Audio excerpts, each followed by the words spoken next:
What is more important, life itself or the quality of that life? Sanctity of life or quality of life? If you notice, throughout our discussion, we talk about suffering and distress and improving the quality of life.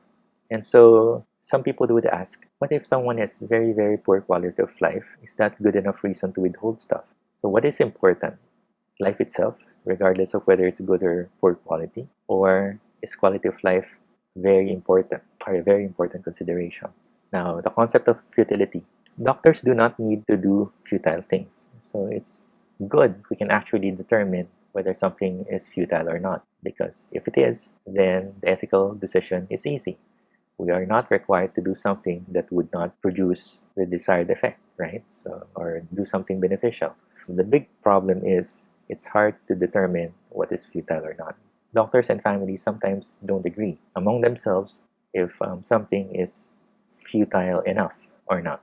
Some ethicists would argue that maybe we should consider futility as a separate issue compared to the quality of life issue or the cost or burden of the procedure issue. Meaning, can something become futile if the cost is unrealistic? Question is, why are we even considering something that's impossible because of its astronomical cost? Quality of life would go, if the quality of life of the patient is so severe or so bad, even if the intervention can prolong his life, wouldn't that be futile already? It's an outcome question. Should we even consider something as not futile if quality of life is so poor? Now, of course, the slide also mentions another idea about futility, which runs through the minds of trainees sometimes, especially those in academic centers. And the question is, should we be doing not too important or not too useful or maybe even futile things for academic reasons? And of course, if you ask most ethicists nowadays and most lawyers, the answer is probably we shouldn't. At the very least, get the patient's consent or don't make the patient pay for it, especially if it's not going to benefit him so much, and especially if it will cause more suffering because he would still need to spend a lot for it. Extraordinary versus ordinary measures. You might encounter these concepts when you read about ethics.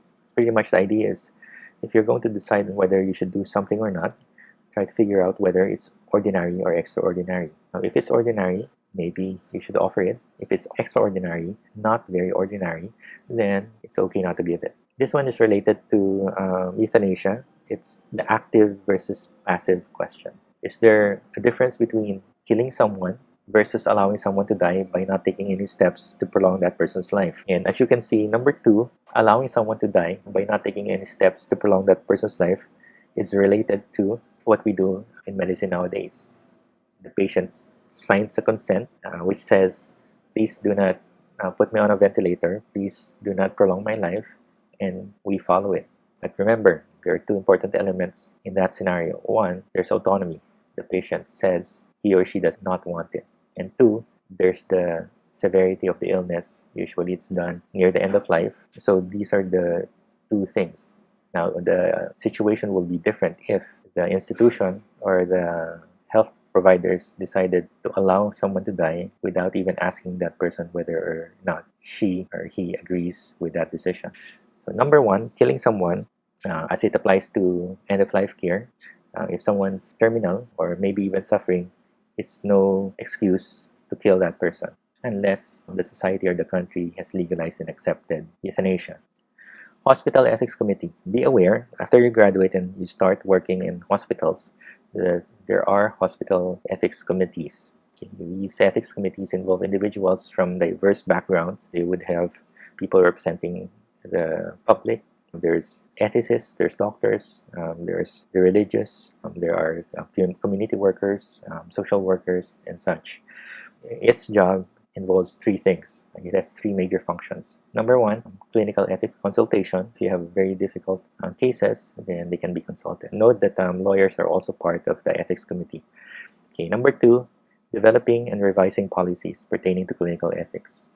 Okay, number 3, education about issues in clinical ethics. Last few suggestions or slides. Changing core of medical ethics. Please be aware that the concept of what is moral and what is good, what is ethical, changes with time. In the very, very, very early years, when society decided that it should take care of those who are very sick or even near death, then the idea is very religious and altruistic. Before that, the practical advice is if someone is already very sick and they don't have any use for that person, and that person uses a lot of resources, then you shouldn't do a lot of things to cure or help that person or prolong that person's life. Now, up until we have the development of major religions, and the altruistic reason became very important. You should take care of the very sick, the poor, and the suffering, including the dying.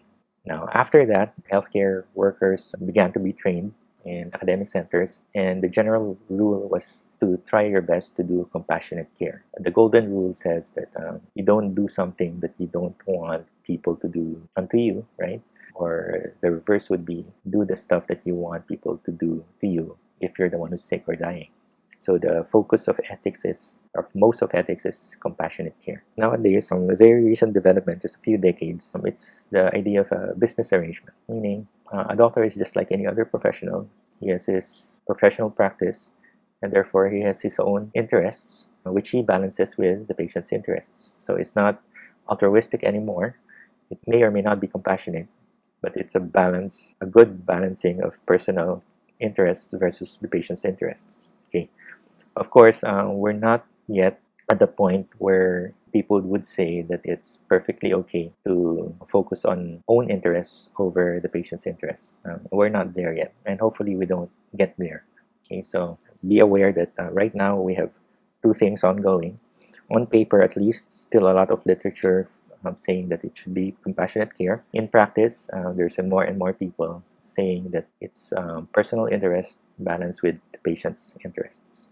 The advice is, if you go for self-interest, it could be to be famous, to be prestigious, to come up with some form of historical legacy or prize or award or position of influence or money.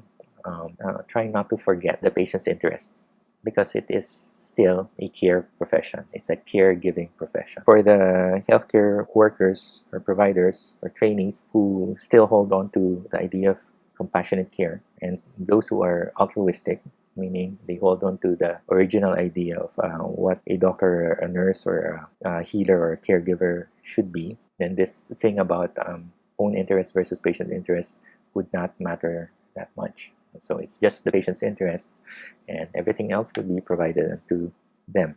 Altruism and self-interest. Nothing more exposes a physicians or caregivers or nurses or healthcare workers through ethics than the way he or she balances his or her own interest against those of the patient. E. Pellegrino. The more I think, the more confused I get. So that's how ethics is. It would be nice if we can show it just like any other medical science subject. This is the question and this is the answer, but this is ethics. Even if you get 12 experts, the 12 experts will probably give you 12 different answers. However, just because it's confusing and just because it's not very concrete and it does not tell you exactly what the deal is, it just helps you think, you still should consider the rightness or the goodness of your actions. Again, my advice, if you'd ask me, is to consider these questions. 1. What kind of doctor or person do I want to be? 2. What I don't want others to do to me. Maybe I shouldn't be doing that to others also. And 3. What I want others to do to me, especially if I'm the one who's sick, especially if I'm the one who's dying.